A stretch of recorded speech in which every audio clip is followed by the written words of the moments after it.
Welcome to my daily blog. তো অনেক দিন পরে আমি আবার আমার নিজের একটা ব্লগ দিচ্ছি। আশা করছি আপনারা এতদিন ভালো আছেন, সুস্থ আছেন।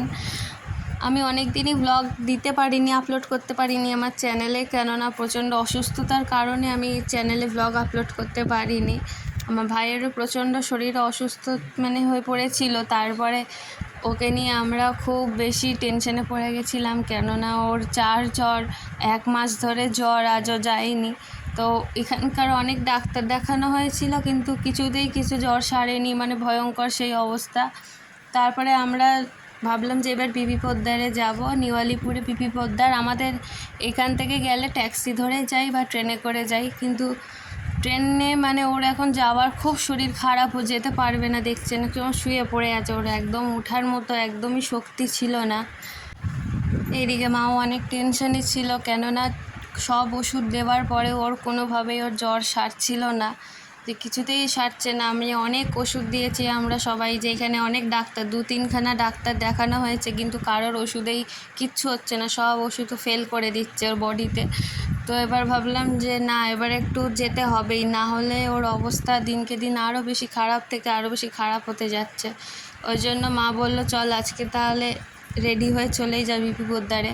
অনেক দিনই ওয়েট করেছি ওষুধ দিয়ে, যদি ঠিক হয়ে যায়, কিন্তু হয়নি। এখন বিকেলবেলা হয়ে এসছে, আমি অ্যাপয়েন্টমেন্ট নিয়েছিলাম 3টের সময়, 3টে বাজলে আমরা বেরিয়ে যাব, কিন্তু তার আগেই বেরোতে হবে। এই যে আমাদের নতুন অতিথি, আপনাদের সাথে এর তো পরিচয় করানোই হয়নি, কেননা এর মধ্যে ভিডিও দিতে পারিনি আপনাদের। এ হচ্ছে আমাদের নতুন অতিথি।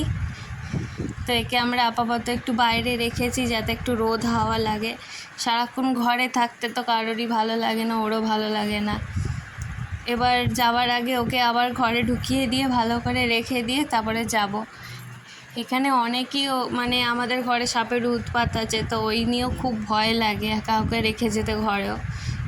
তারপরে এবার আমরা বেরিয়েই পড়লাম আমাদের গন্তব্যে। এবার পিপি পোদ্দারে যাই, দেখি ডাক্তারের ওষুধে এবার কাজ দিলে একটু বাঁচি। অনেক দিন কিছুতেই কিছু কাজ হচ্ছে না, এবার দেখি যাই কি বলে ডাক্তার। তো বাইরে বেশ মেঘ করে এসছে। যাওয়ার সময় যখন আমরা বেরিয়েছিলাম, প্রচণ্ড মুষলধারে বৃষ্টি হচ্ছে, প্রচণ্ড বৃষ্টি হচ্ছিল। তখন আমি স্টেশনের রাস্তায় ছিলাম। তারপরে ভাবলাম আচ্ছা ট্রেনে করেই যাব, কিন্তু এমন বৃষ্টি নামলো, তারপরে ভাবলাম না থাক, এই ট্যাক্সি করেই চলে যাই, নাহলে আবার ট্রেন টাইমে দেরি হয়ে যাবে, ওখানে পৌঁছাতে আবার ডাক্তার বেরিয়ে যাবে। তো আকাশে দেখতেই পাচ্ছেন প্রচণ্ড মেঘ জমেছিল আকাশে। তাও ঝিরঝির করে আমরা যেতে যেতে মাঝ রাস্তায়ও অনেক বৃষ্টি হয়েছে, বারবারই বৃষ্টি হচ্ছিল ঝিরঝির করে। আকাশটা দেখুন আরও আস্তে আস্তে আরও বেশি কালো করে আসছে, প্রচণ্ড কালো। আমাদের এই ব্রিজটা ছিল না আগে, এখন নতুন হয়েছে কিছু বছর আগেই, এটা নতুন ওভারফ্লাই হয়েছে। এটা হতে অনেক সুবিধা হয়েছে, যে এই সব গাড়ি উপর দিয়ে একদম তাড়াতাড়ি করে চলে যেতে পারে। যেতে যেতে এখান থেকে 1 ঘন্টার মতো সময় লাগবে, তারপরে আমরা নিজের গন্তব্যস্থানে গিয়ে পৌঁছে যাব। এই দেখুন একটা এত বড় চায়ের কেটলি, তাই দেখছি যেতে যেতে কত বড় একটা চায়ের কেটলি। তো তারপরে আমরা যাচ্ছি, কিন্তু বেশ বৃষ্টি হচ্ছে, আবারও ঝিরঝির বৃষ্টি শুরু হয়ে গেছে। তারপরে পৌঁছেই গেছি, এবার আমরা নেমে যাব, আর বেশি দূর নেই, এই আমরা পৌঁছেই গেছি। এবার নেমে গিয়ে সামনেই, বেশি আর রাস্তা নেই, আর একটুখানি গিয়ে একটা পেট্রোল পাম্প পড়বে, দিয়ে তার পাশ দিয়ে গলি করে গিয়ে আমরা পৌঁছে যাব পিপি পোদ্দারে একদম। আমরা এসেই গেছি। এখান থেকে আগেরবারে আমরা নেমে যে রাস্তা ধরে পিপি পোদ্দারের গলিতে ঢুকবো, ঠিক তার উল্টো দিক থেকে আমরা চিড়িয়াখানায়ও গেছিলাম। আগেরবারে চিড়িয়াখানায় গেছিলাম, তো তাই মনে পড়ছে এখানে চিড়িয়াখানায় গেছিলাম, কি সুন্দর। কিন্তু সত্যি বলতে চিড়িয়াখানায় এখন তেমন কোনো শোভাই নেই, সব যা আছে সেই কাঁচের ভেতরে, আর তেমন প্রাণীও নেই, খুবই অল্প মানের পরিমাণের প্রাণী আছে।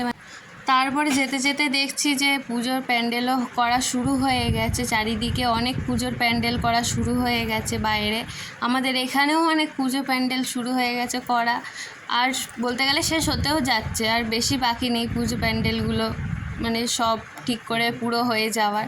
তো এখন দেখুন আবার বৃষ্টি শুরু হয়ে গেছে, গাড়ির কাঁচ পুরো ভিজে গেছে। এক্ষুনি কিছুক্ষণ আগে আবারও ঝিরঝির বৃষ্টি হচ্ছিল। আমরা চিন্তায় পড়ে গেছি যে কী করে নামবো, কী করে বেরোবো, আর যদি বৃষ্টি বেশি হয়। তারপরে আমরা পৌঁছেই গেলাম এই গলিটার ভেতর করে গিয়ে, সামনেই পিপি পোদ্দার। আর এটাতে সবথেকে আমার খুব ভালো লাগে একটা জিনিস এই হসপিটালটার, যে সামনে যে অ্যারোগুলো দেওয়া থাকে, আসতে খুব সুবিধা হয় যারা জানে না। তারপরেই আমরা ঢুকে গেলাম বিপি পোদ্দারে হসপিটালে, দেখি এবার ডাক্তার কি বলে। আর ডাক্তার আমাদের আসার আগেই এসে গেছিলো, একদম সময় মতো পৌঁছেছি। তারপরে ওখান থেকে এসে বাড়ি এসে মানে বেশি হাই রিচ করেনি রান্না, একদম হালকার মধ্যে একটা রান্না করেছে মা। তো এবার খেয়ে নেব আস্তে আস্তে, তাও কটা বেশি বেলা হয়নি, কিন্তু তাও তাড়াতাড়ি খেয়ে নেব। তারপরে আবার রাতের ডিনারটা সেরে তারপরে রাতে ঘুমিয়ে পড়বো। আজ শরীর সত্যি খুব ধকল লাগছে। তো আজকে ব্লগটা এই পর্যন্তই, দেখা হচ্ছে পরবর্তী ব্লগ নিয়ে। নমস্কার।